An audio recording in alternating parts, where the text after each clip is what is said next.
Hello there my friends, just a quick introduction before this video starts properly.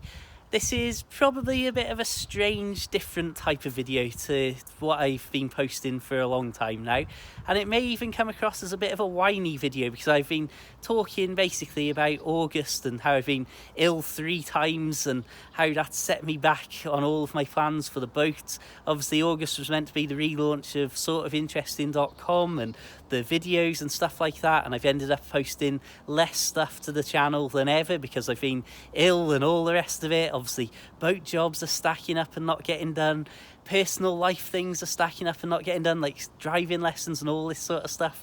So I've been feeling a bit down, to be honest, in the last couple of weeks as everything sort of spiraled out of control.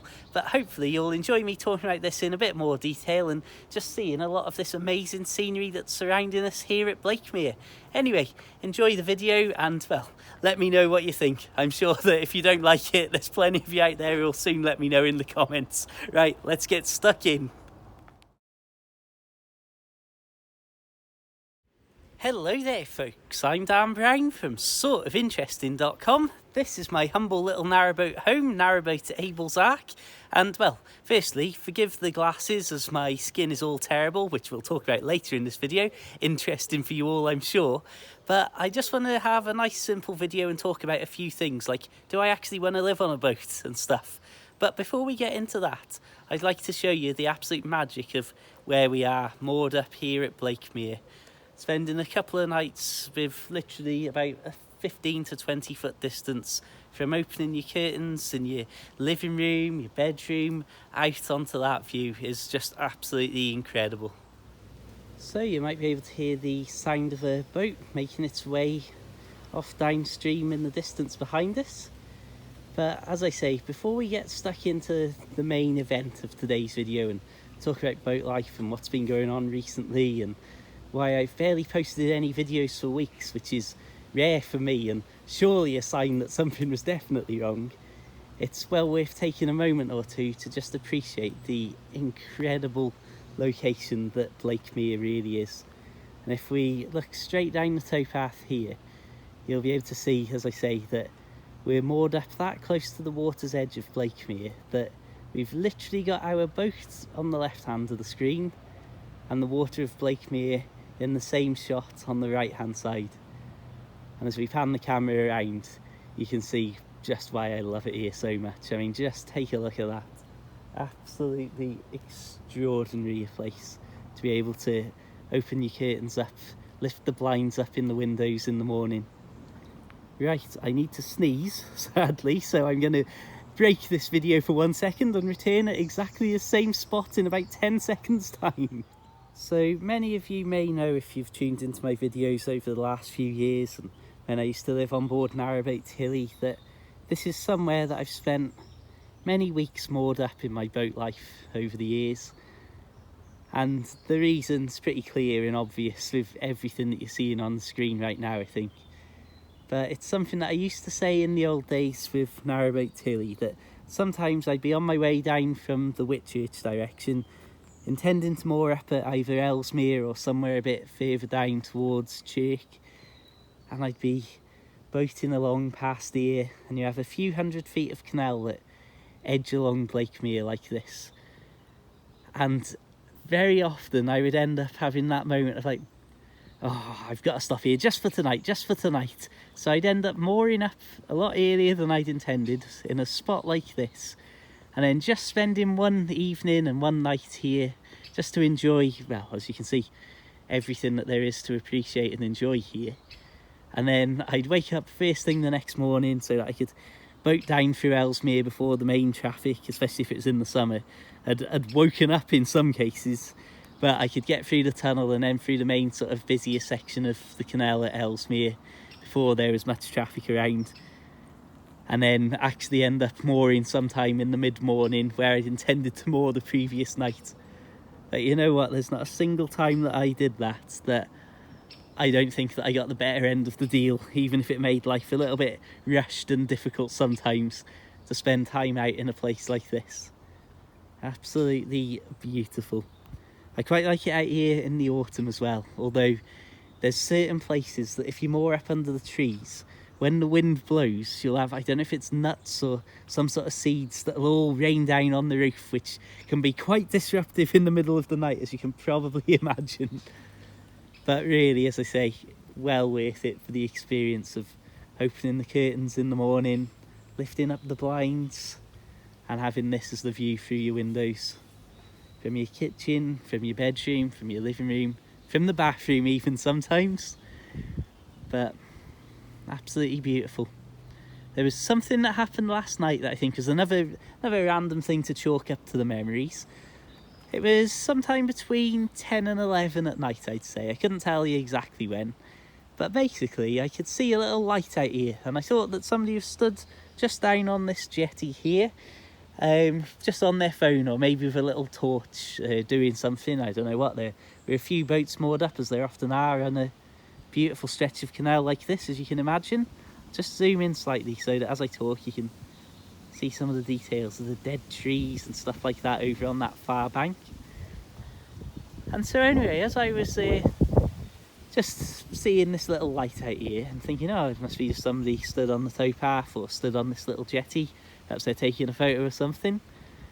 And a few minutes went by and they were still there in exactly the same place, and I started to think, hey, what's going on here? Is they just, perhaps they're talking on the phone, or perhaps they're even filming or something like this. So anyway, a little bit more time went past and it was still there, and I thought, right, let's just have a look, check that everything's okay and there's no mischief afoot. So I stuck my head out of the back of the boat and had a sneaky look round the corner, and I couldn't believe it, but I'd actually seen the light of the rising moon reflected in the water. And of course, because the canal is higher up than Blakemere, when I was looking out of the boat through the window, and because the blind was down, that's why I couldn't see exactly what it was. I couldn't figure out exactly what I was looking at and thought that it was the light of a phone or something. Of course, I'm looking out downwards towards the water here, which, when the moon was reflected out there, made it look perfectly in line with where somebody would be stood holding a phone on the towpath or on this little jetty here.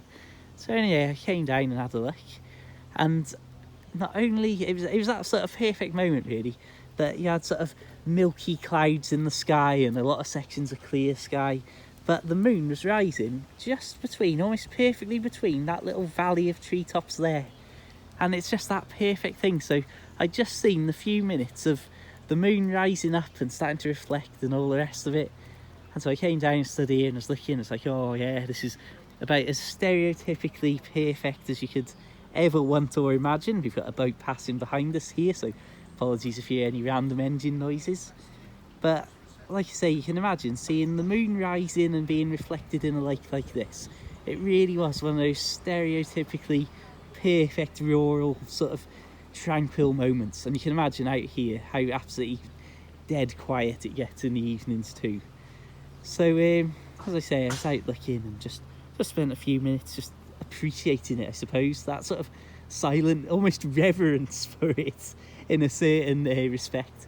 But in this section here, there's a lot more clear sky, so you could see a little bit of the sort of the edge of the Milky Way, like the milky sort of cloud. And I think it was just above, I'm not sure if it was the edge of that dead tree there or whether it was these here, but just above me was the big W shape of the Cassiopeia constellation.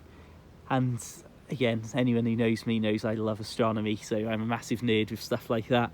And it was just absolutely amazing. Like I say, not the perfect sort of cloudless sky that you might associate with perfect astronomy conditions, but with the moon rising behind just a very thin veil of, like a wisp of clouds, just to take that sharpness of the light off and make it look like almost like a haunted house misty sort of scene, I suppose, in some respects. It was just absolutely fantastic. And as I say, even though there are other boats moored up in the very nearby, it's like you're just out here somewhere like this, late nights, early mornings, late evenings in fact, and it just goes absolutely silent when the traffic dies down. And it's just you and a few buzzards screeching overhead. There's owls that tend to, I think they spend more time on the far side of the tunnel from here, but every now and then you hear that sort of weird spooky screeching sound of the owls. And yeah, it's just, well, in fact, talking about buzzards, there's literally one, if I can zoom in. There's a buzzard right there, going over to, is he gonna land? I don't know where he's gone, so we'll just assume he did. Oh no, there he is, just come up. Right then, my friends, I've decided that we're gonna just point the camera around and I'm gonna talk while I film here, because sadly my skin is not up to public consumption. Not in a literal sense, of course, although that's probably true too.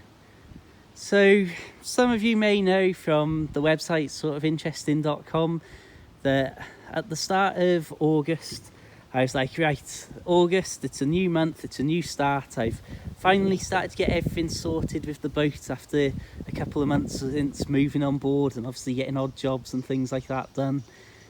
And I was ready to have this big drive, like quality videos, quality blog posts every week that are actually worth reading, which I hope you enjoy the few that have been posted so far, by the way.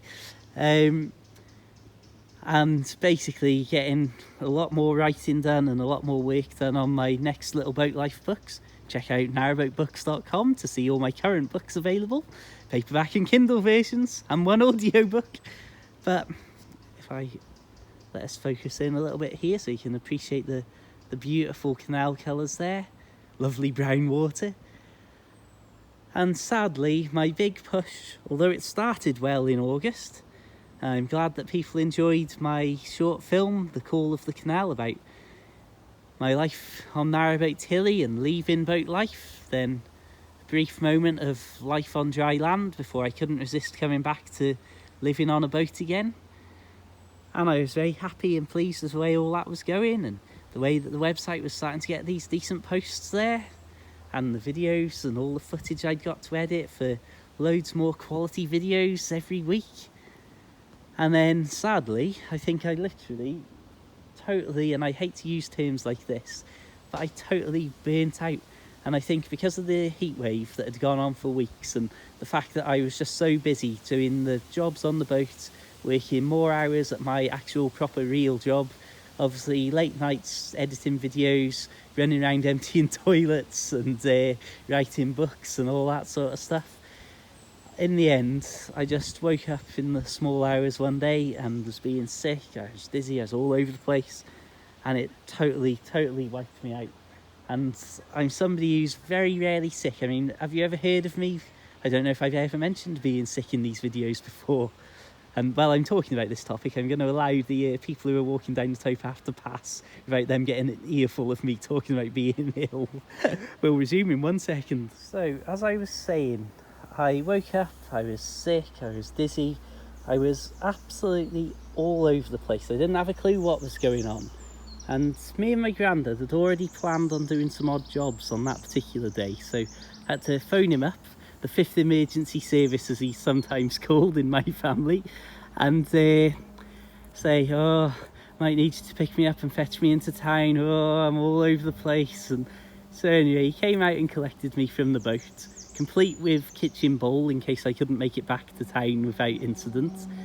And I then proceeded to arrive at my nan and granddad's house, and considering that it's been many years since I've slept in any of my family's houses, well, they've actually been there rather than just go in to look after him when, wow, listen to that plane overhead, sounds like it's coming down.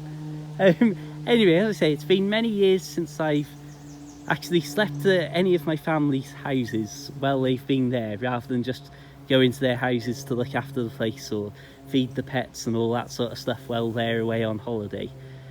And on this particular day, I literally went back to their house, got in bed there upstairs, and I literally slept for over 10 hours in the daytime. And I really do think that the amount of time that I spent just flat out asleep for the following few days summed up just how worn out and worn down I'd stupidly, for no reason, allowed myself to become.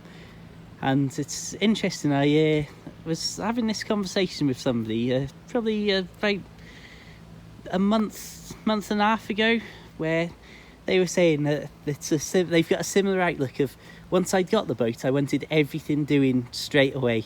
So I wanted me model railway set up, I wanted all the jobs doing, I wanted everything inside and outside doing, and it just made such a huge artificial amount of pressure to basically pile on myself, that once I then threw in August is the relaunch of all my internet stuff, the website and the videos and all that, that it then just, not only was I running around like a lunatic during the daytime, and as I say, like doing a few more hours here and there at my proper job in the supermarket as well, but then I was like having these late nights and early mornings, and you saw that in some of my videos from early boat life, of just the running around and, like I say, emptying toilets at midnight and stuff, just because it's like, right, let's get it done and then we can have a clear run in the morning. And again, I don't know, just the silliness that I just piled on and on and on until I totally and utterly just my body gave up and said, stop it, go to sleep for a change.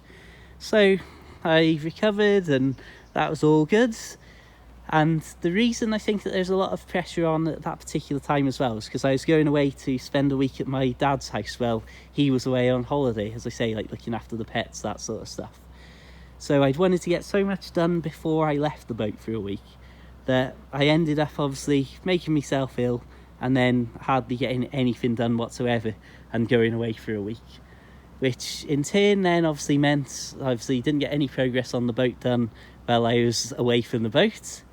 Then on top of that, I came back, I was now weeks behind schedule, there was all sorts of stuff that I wanted to do, not just things like to do with the boat, but things like driving lessons, selling a load of bits, well not a load, but selling the last bits and pieces that I still hadn't got rid of at my mum's house when I'd been moving all the furniture out of the flat and stuff like that. So it's all these jobs, like on the boat, off the boat. And then of course, like the fun things, for example, I still haven't got my kayak on the boat, and I was intending to have some unusual, slightly different to my normal kayak videos and stuff like that done by now. But instead I just piled it all on so much that in the end none of it got done, and I felt incredibly under pressure. And again, that pressure is only coming from myself, which is why it's so stupid. So I came back from my dad's house for the week and it's like, right, let's settle down, we'll slow down a bit but just start getting some progress done. And of course within a couple of days I was then sick again, but it was actually quite scary that time. It's the first time I've ever had proper uncontrollable shaking. I woke up about 2:30 at night and I cannot explain to you how shaky I was. And I thought at the time that I was cold and that's why I was shaking. Of course, it's like the early hours of the morning, you're not really focused and thinking straight anyway, and feeling that sick and that shaky really threw me all over the place. And to light the fire, I literally threw in just a random fire log that you can get from like the cheap shops for £1 each, threw one of those into the fireplace. And to strike a match, because my hands were that shaky, I couldn't physically hold the box and the match separate and strike the match. I had to balance one hand, like resting it on my one knee, and take a match in my other hand, put my other hand on my other knee, and then just flick my wrist using my knees to steady both of my hands, just to strike the match. And I can honestly say that was actually quite scary. Scary enough that I actually wrote a little note saying 2:38 a.m, woke up shaky, couldn't tell if I was cold, and I wrote that in the worst handwriting I've ever written, which I'm not known for my quality handwriting to begin with, just in case I like passed out or something and somebody had to break into the boat to rescue me when I didn't turn up in time the next day, and they'd actually have a note there to say, oh, this is what happened, this was what's wrong with him. And of course, that I think that sums up how worried I was about it. So again, this is now, I've been away from me dad's for a week. I'd obviously been sick beforehand, and then a couple of days after I'm back on the boat and it's like, yep, let's get stuff done. And of course I'm totally out of it then, and honestly I can't tell you how ill I felt. So that again ended up before 6 o'clock in the morning phoning me granddad, and I was really worried at this point, I've got to be honest. It was such a struggle, like just using my phone and that, because I just felt so sick and I couldn't focus my eyes on stuff, and it was genuinely a scary moment. Like, so again, back into town, sleep, flat out, didn't know what was going on. And again, that's another week gone, basically. So then I went into work, worked one day of a few days that I had lined up in a row to work. And I don't know if it was because I wasn't properly recovered and being on my feet all day just pushed me over the edge. But the following day, I woke up in the morning, I'm being sick again, I'm all over the place. And of course, this is the third time in 3 weeks that I'm being ill. And I'm like really despondent and really down at this point. And it's like I had to phone up work and actually take time off. And it's something, I mean, in all the years, like the 11 plus years that I've worked, the amount of time off I've had is absolutely minimal, like going for years and years and years without having days off ill. So that was one of those things that it's like, yeah, if I'm taking actual time off sick, then I really need to slow down. I really need to get a grip of things. I really just need to focus and just say, right, slow down. Things are going to take as long as they take to get done. Don't worry about getting everything done on the boat quick. Don't worry about doing videos. Don't worry about doing this, that or the other. We've got a boat going past behind that you might hear the engine now. And of course, it just sort of totally and utterly threw me. So when I was then back out on the boat, I've just had some nice quiet times over the last like 10 days or so. It's like yesterday I barely left the boat at all. And I've just done a little bit of painting on the walls here and there. And again, it's like I bought me new laptop and me fancy video editing stuff. Cost me almost cost me £2 at the start of the month to get that, to have this big push doing videos and stuff. And don't worry, I'm not expecting you to suddenly start buying me books and going, oh yeah, have some sympathy purchases or anything like that. It's just that thing of I feel that disappointed that all of August is almost totally wasted. I've had some great memories and some good times going to my dad's house and that, but as far as progress in all of my life, I've missed days off my actual proper job, which almost never happens, as I say. The big push with the website that I was really enjoying, like sitting down and writing shorter but hopefully, as I say, more quality pieces for people to read that you might enjoy, different little articles about stuff to do with boating and just things in general, which absolutely had the brakes put on it because there's no way I could sit and type at a computer without feeling dizzy and ill for a lot of the time. And then of course I had just all of this incredible amount of footage stacked up with all sorts of great ideas of the stuff that I was going to film and the way I was going to edit it all together and stuff. And of course none of that's ended up happening through August, so now I'm further behind schedule in all parts of my life, personal life, boat life, work life and all of that. So because of what's happened and how ill I've been and that, I know, right, gotta be sensible, gotta be grown up here, got another boat passing behind us, gotta pace myself at an actual achievable level instead of going, right, we're gonna do as much as we can every day until my body basically gives up.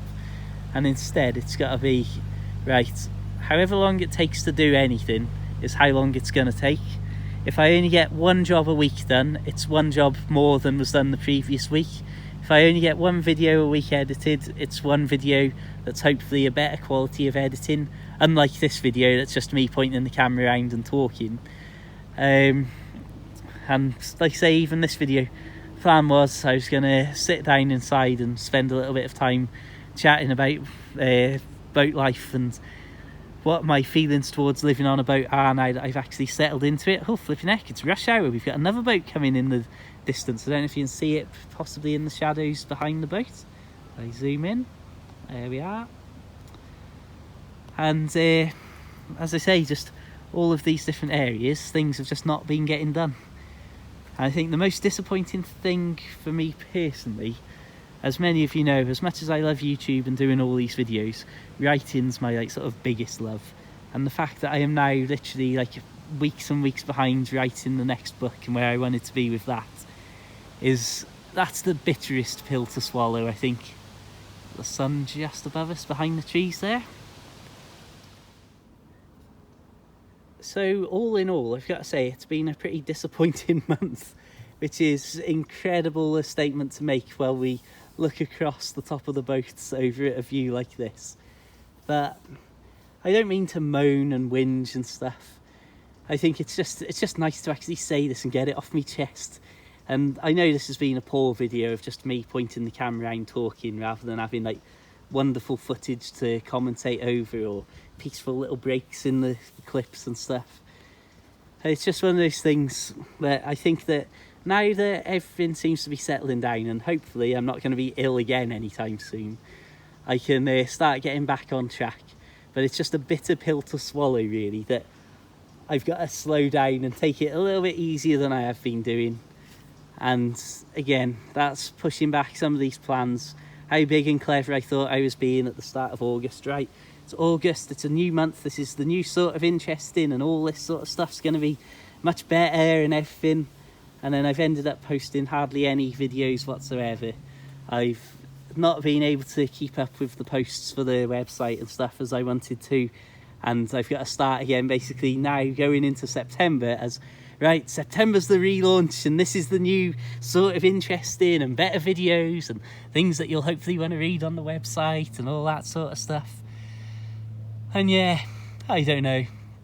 I just feel now that so much for the year is so out of sync and so pushed back. Like I say, things like wanting to start driving lessons and stuff like that should already be underway.